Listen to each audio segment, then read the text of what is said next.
My name is Cate Hart. I'm the Executive Director of Environment, Heritage and Sustainability in the Department of Environment and Water.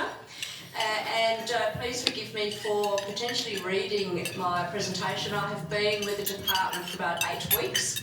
It is a new world for me, and I see one of my staff is in the room, so I hope they'll do justice to the department. My background is out of local government, and I have previously been the CEO of a couple of councils, one in the region and one in Metro Adelaide. And so my exposure to climate change, climate adaptation, and how we actually manage sustainable communities has been very much focused around from a community perspective. And supporting communities in their endeavours around reducing the heat island effect around their own properties and managing their own energy consumption, which is really, really important, I think, from an individual perspective, but also from a community-wide perspective. I want to thank you for the invitation and indicate to you that the Honourable David Spears actually apologises for not being here tonight. He unfortunately had another commitment, so I'm the alternate. So thank you for your time. There are many projects that are happening around South Australia, and I'm very proud to actually be standing here as a South Australian, indicating to you that I think South Australia is leading the nation in many areas of sustainability.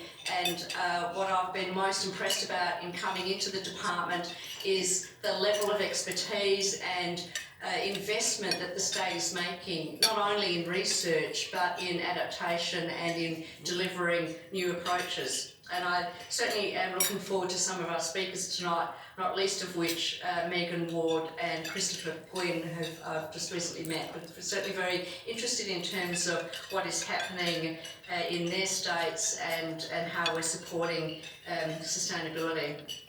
I'd like to acknowledge John Noonan, the Chair of the Institution of Engineering and Technology, and Gail Jackman for putting on tonight. And I think it's fantastic that we've got such a broad range of attendees, and really a fundamental philosophy of mine is about supporting up-and-coming engineers and new engineers coming into the system through opportunities such as this, and supporting by others.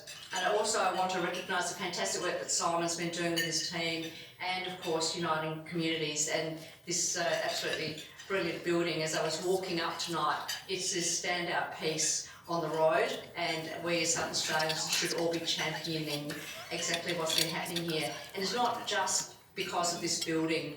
The Uniting Community has been a leader in this space since 2015, and it's very important, I think, that we support communities who are particularly not-for-profit communities.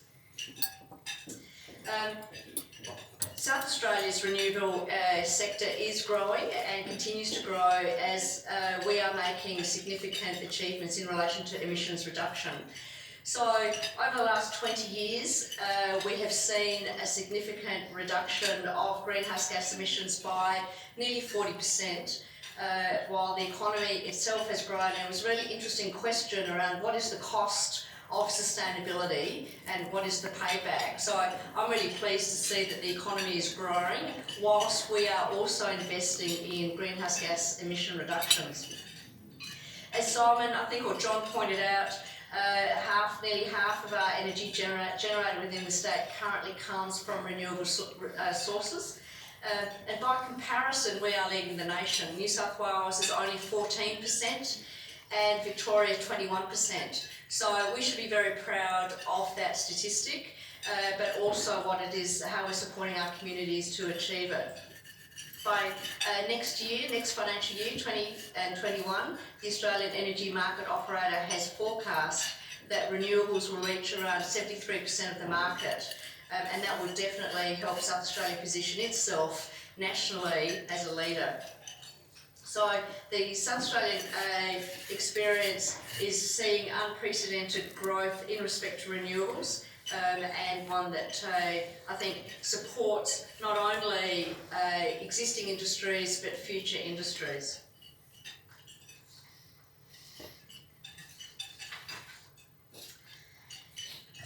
The The government is investing in a number of opportunities and it's very important, I think, that we just take the time to have a quick look at that. So the home battery scheme is very important for many of our lower income earning communities and households, and so about 40,000 households are able to actually access some level of grant support to establish their home batteries, and that will actually go to ensuring that ultimately there will be lower energy costs for households. And that in actual fact it will actually level out the demand of energy in high peak times. In addition, we have existing support and ongoing support in relation to Tesla and the work that we're doing with Tesla, and I think Megan will continue to speak about that a little bit later on.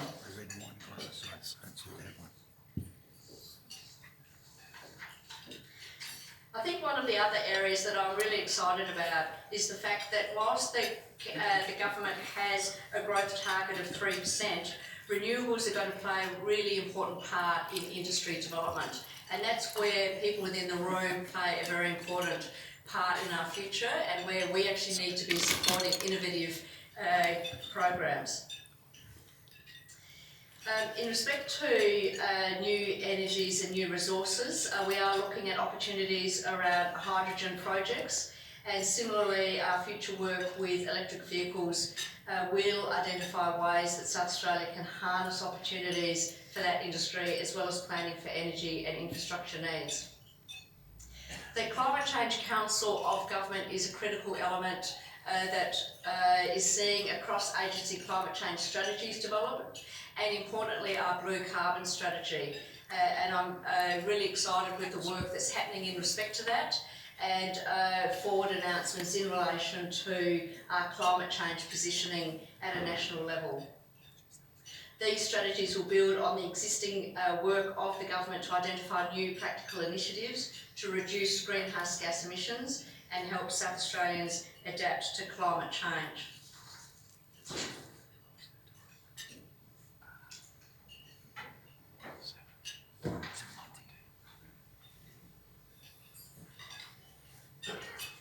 One of the mechanisms that seeks to improve energy efficiency in existing commercial buildings is the energy upgrade, the building upgrade finance. I'm sure most of you are familiar with that.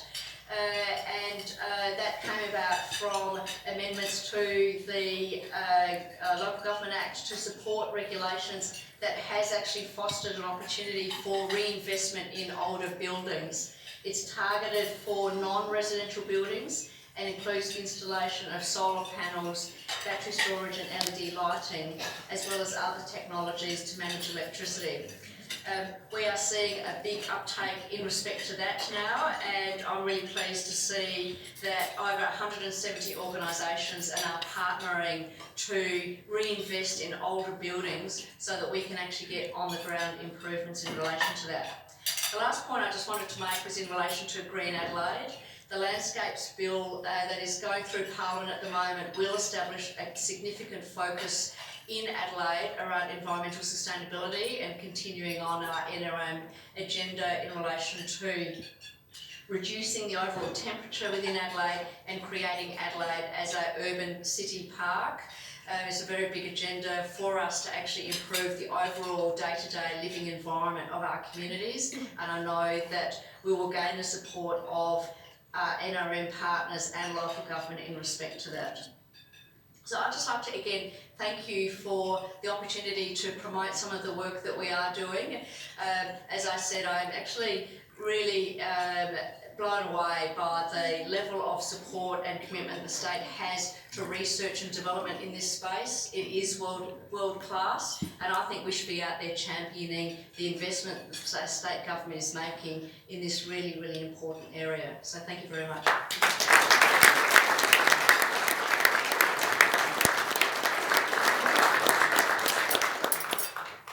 Would anybody have any questions for Cate? Sure. One at the back. Careful, I might not be able to have a political statement.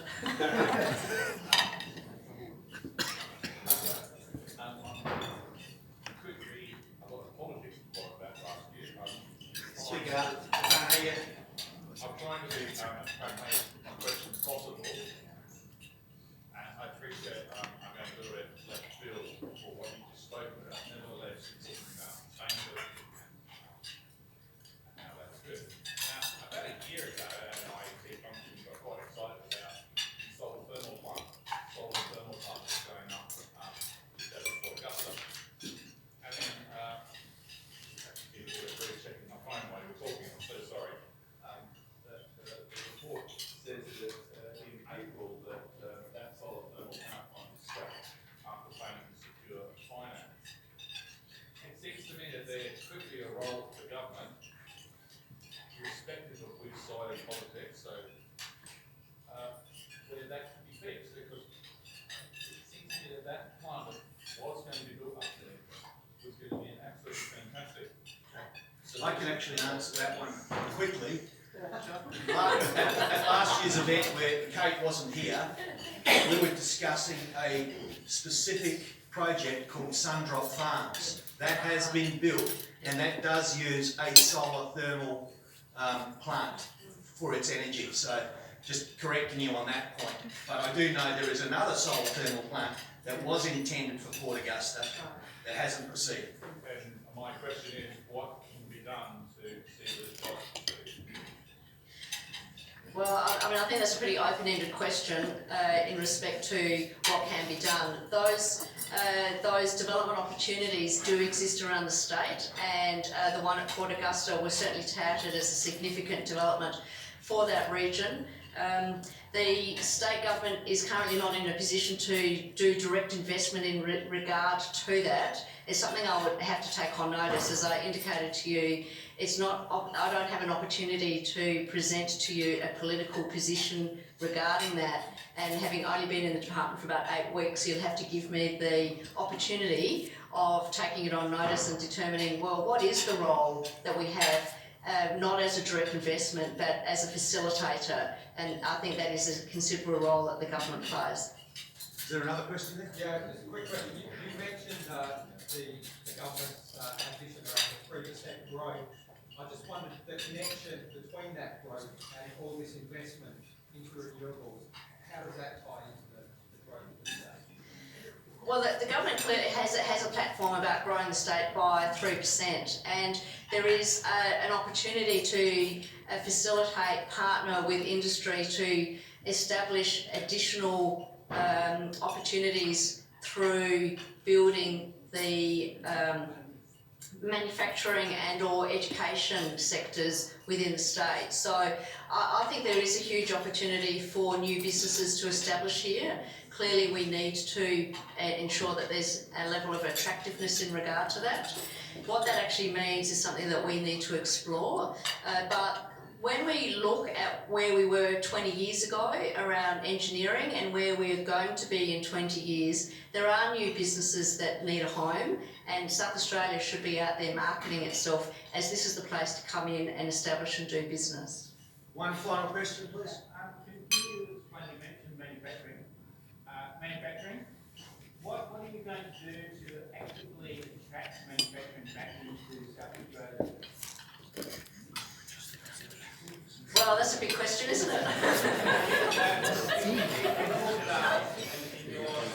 I'm not in a position to say what the state is going to do to attract business back in the market. A very difficult question for a public servant. I think it is a difficult question to actually pose, but at the end of the day, there is work that does need to be done to position the state around a place to invest in, and there's a whole range of opportunities to market the state nationally and internationally, and that's a space that we need to consider. Thank you very much.